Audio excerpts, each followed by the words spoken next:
quick version is I was a knucklehead, punk, and a thug when I was growing up. Dropped out of high school in 9th grade, started running the streets. By the time I was 23, I had committed a crime, went to prison for 4.5 years. When I was 23 years old, got out when I was 27, was still a 9th grade high school dropout, still a knucklehead, now a convicted felon to boot. Made it about 2 years, went back to prison again for 2 years. Got out again at 30 years old, so spent all my 20s in the Colorado State Penitentiary system. Got out at 30, now I'm a 2-time convicted felon, no skills, no trade, nothing. I did about 7 years in the federal system, but during that stay in the federal system, in June of '96, I was 32, and my father died. And that was kind of my wake-up call.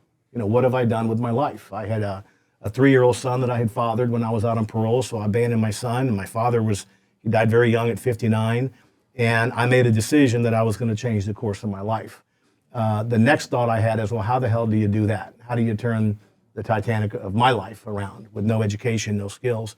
So, Patrick, much like yourself, I started reading. I just started reading books. I'd go to the library and read and tell people. I started with the Bible. I ended with Tony Robbins. Read everything in between.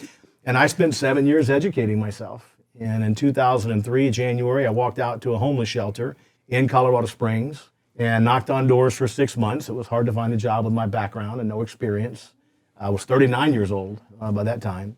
And walked into a little heating and air conditioning company, J.D. Vigil. May he rest in peace. He passed away a couple of years ago.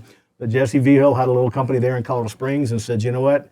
I think you're a changed man. I'm going to give you a shot. And I went out my very first month in this business, which was July of '03, and sold $149,000 of air conditioners.